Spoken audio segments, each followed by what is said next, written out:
మీకోసం చేసుకుంటే ప్రజలు మిమ్మల్ని హర్షించరు. ప్రజల కోసం ఏదైనా చేసినామంటే ఓ లెక్క చిట్టా చెప్తా ఉంటారు. వాళ్ళు మాత్రం లక్షల కోట్లు వేసుకురని మాత్రం ఒక చర్చ అవుతుంది కదా తాత. అవి కాబట్టి ఎందుకురా వాళ్ళకి ఇక సారిపోయిందని చెప్పేసి ప్రజలు మంచిగా బాయి కాడ వండబెట్టి. ఏమో సారు నాకు ఆకలి అవుతుంది మీకు ఆకలి అవుతుంది కానీ ఒక్క ముచ్చట సారు. ఇక ఇటు మళ్ళీ కవితమ్మను సీఎం సీఎం అంటారు, వాడు మళ్ళీ కేటీరావును సీఎం సీఎం అంటారు. మరి ఇలా ఎవరు సీఎం ఎవరి కథ రేపు మరి కాంగ్రెస్ వాళ్ళ కథ ఏంది, పథకాల కథ ఏంది? నలుగురు పార్టీ 3 ముక్కలాట అయింది. 4 స్తంభాలుగా ఉన్నది 3 ముక్కలాట అయింది. ఇప్పుడు ఎవరు మనోడు కేటీఆర్ కూడా పోయేసరికి సీఎం అంటే ఆగండి అంటుండ్రు. హరీష్ రావు కూడా ఆగండి అంటుండ్రు. కవిత కూడా ఆగండి మీరు ఆగండి, ఎందుకు మా సీఎం ఉన్నాడు కదా, ఇక మీకు అవకాశం లేదని నేను అంటున్నాను. ఈ మాట అయితే సోషల్ మీడియాలో బాగానే ఇక మరి గిర్ర పని తిరుగుతుంది. జర సైజు అంటారు కానీ మరి కడపలో ఉండదా అయింది? ఉండాలి కానీ అతి ఆశ వద్దు అంటున్నా కదా. అట్టనా? ఆశతో ముగ్గురిట్లయితే ఒకసారి వాళ్ళు కేసీఆర్ సీఎం అయినప్పుడే 4 సీఎంలు వాళ్ళు. అమ్మా కేసీఆర్ సీఎమే, కేటీఆర్ సీఎమే, హరీష్ రావు సీఎమే, కవిత సీఎమే, ఇంకో 5వ సీఎం ఒక సంతోష్ అని అంటుండే. అప్పుడు ఒక్కడు సీఎం అయిన గోళీలు వేస్తే ఆయన ఒక్కడు సీఎం అయినప్పుడు మీ ఇంటిల్లాది సీఎంలు అవుతారు. ఇంకా మళ్ళీ వేరు సీఎంలు ఎందుకు రా బాబు, మీ కాలం అయిపోయింది, ఎక్స్పైరీ డేట్ ఓవర్. ఇప్పుడు ఒక మందు ఇంత కాలం ముందే దాగాలని డాక్టర్ ఇస్తాడు, ఇంకా దాగినాక అది ఇషం అవుతుంది. వీళ్ళు కూడా అట్లనే ఇలా డేట్ అయిపోయింది, ఇక ఎక్స్పైరీ డేట్ అయిపోయింది. కాలం చెల్లిన పార్టీ కాబట్టి కాలం చెల్లినందుకే పాపం టీఆర్ఎస్ దాన్ని బీఆర్ఎస్ అని మార్చిండేమో. ఇంకోటి చెప్పాలంటే ఏంటిది అది విఆర్ఎస్ కూడా అనేది కదా, అంటే ఇక విఆర్ఎస్ అయిపోయింది వాళ్ళది, వాలంటరీ రిటైర్మెంట్ కూడా అయిపోయింది. చూస్తున్నారు అద్దంకి దయాకరు మొత్తం పోయినకో. ఇక నాకు సారు ఒక మాట మాత్రము, ఇక రాబోయే రోజుల్లో మాది అని వాళ్ళు చెప్పక తిరుగుతుర్రు, మొయ్యిన మోతం పోతుంది అంటారు. నువ్వేమో మొత్తమే గంజి తీసేసినట్టు తీసేస్తున్నావు. అట్టనా? మిట్ట మధ్యాహ్నం పగటి కలలు పగటి కలలు గనని ఫస్ట్ మనోడు జాతిపిత అనిపించుకున్నాడు కదా. ఎవరు? నువ్వు పీతగా ఉంటే నీ పిల్లలే ఇంటలేరు. ఫస్ట్ మీ కుటుంబాన్ని సరి చేసుకోరు, తర్వాత అధికారం గురించి ఆలోచిస్తారు. ఇక చూస్తున్నారు కలవకుండా కుటుంబంలో ఇప్పుడు ఇంటోడు ఈగతో కదా బయట తోకతో కాడికి వచ్చింది కథ. ఇక గీసపోయింది కథ. ఇక మరి సిఎల్పిలా మరి ఇక ఎమ్మెల్సీ అద్దంకి దయాకర్ ఈ రకంగా మన నేను ఆంబాయ వెళ్ళబోసుకుంటూ ఇక నాకు కూడా ఆకలి అవుతుంది, సార్ కూడా ఆకలి అవుతుంది. ఇక సార్ వాళ్ళ ఇల్లాలు నీ దాని ఆకలి కాదే, అంతేనా? ఆ ఊళ్ళో మా పెదగోళంతో మాట్లాడినట్టు ఉంటది. ఎందుకంటే మా బావి పక్కన అంతా మా గొల్లోలే ఉంటుండే.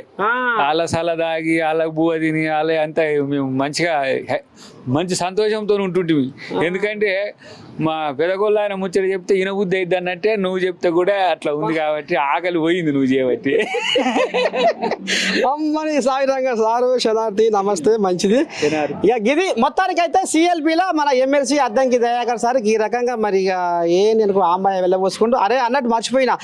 మరి సారు మరి కొత్తగా కొలు వ్యక్తివి మరి ఇప్పుడు ఎమ్మెల్సీ మరి ఏమన్నా కొద్దిగా ఏమన్నా సరఫరా ఏమన్నా మరి కోయిలాగలకి ఏమన్నా అంటే ఈ కొలువెక్కినాక ఇంకేమన్నా మార్పు తీసుకొస్తున్నావా? మరి చేసి ఇప్పుడు ఒక 25% పార్టీకి ఇట్లా ఇస్తున్నా, స్లోగా ఒక 25% జనానికి ఎట్లా వేయాలని చూస్తున్నా స్లోగా. తర్వాత మనకి ఎమ్మెల్సీ ఫండ్ అయితే మంచిగా పేదోళ్ళకు మంచిగా వాళ్ళకు పెడతా. ఎంత వస్తే అంత 5 కోట్లు వస్తే 5 కోట్లు, 10 కోట్లు వస్తే 10 కోట్లు. ఎక్కడెక్కడ పేదోళ్ళు ఉండరు, ఎక్కడెక్కడ నేను చేయవచ్చు అని కలెక్టర్ గారిని అడిగి ఎక్కడెక్కడ మంచిగా చేయవచ్చో అదంతా చేస్తే. ఇక నాకున్న పని ఏమున్నది, ఇప్పుడు తెలంగాణ మొత్తంలో ఏ ప్రాంతాల్లో నేను గతంలో తిరిగిన అక్కడక్కడ కష్టాలు ఎక్కడెక్కడ చూసినా వాళ్ళందరికీ ముఖ్యమంత్రి గారితో మంత్రివర్గంతో మాట్లాడి సమస్యలు పరిష్కరించడం, నాకు వచ్చే 4 పైసలు వాళ్ళకి ఇట్లా పంచడం. కొంచెం మనకి తెలంగాణ వచ్చింది కాబట్టి సంతోషం. ఇంతకుముందు కేసీఆర్ ఉన్నప్పుడే గాయ పంచాయతీ పెట్టుకునేది. ఎందుకంటే ఏడ చూసినా మనోళ్ళను ఇబ్బందులు పెట్టేది. ఏదైనా సమస్య వస్తే ఇప్పుడు ముఖ్యమంత్రి గారికి పిల్లల కాడికి పోయి సమస్య తెలుసుకొని ముఖ్యమంత్రి గారికి చెప్పిన, రేపు ఇంకో సమస్య వస్తే తెలుసుకొని మంత్రి గారికి చెప్తా. అట్లా నేను ఇప్పుడు నా రోల్ చాలా ఏమంటారు హ్యుమానిటేరియన్గా ఉండాల్సిన రోల్ కాబట్టి మంచిగానే పిల్లగాళ్ళకి మంచిగా చేస్తా, అన్ని వర్గాలకు కూడా మంచిగా చేసే ప్రయత్నం చేస్తా. ఇంకా ఇంకొన్ని రోజులు అయితే సభ కూడా వస్తుందిగా.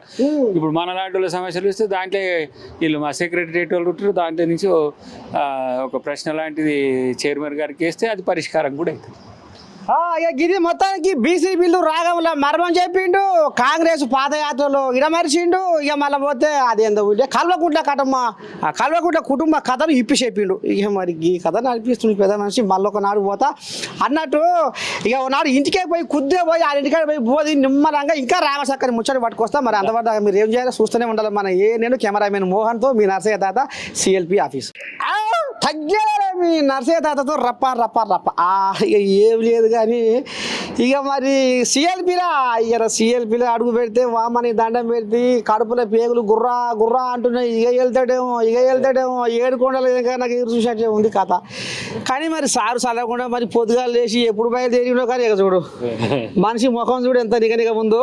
మరి ఏం తింటుండో ఏం తాగుతుండో కానీ సార్ ముందుగా మీ ఆరోగ్య రాసం కావాలి గాడికని మొదలు పెడదాం.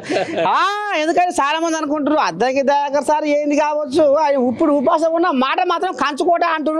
ఎట్లా సంగతి సార్? ఈమె మంచి బువ్వ పెడుతుంది, మంచిగా ఎప్పటికప్పుడు చూసుకుంటుంది కాబట్టి బువ్వ పెడితే కరెక్ట్గా ఉంటే అందరం మంచిగా ఉండను కదా.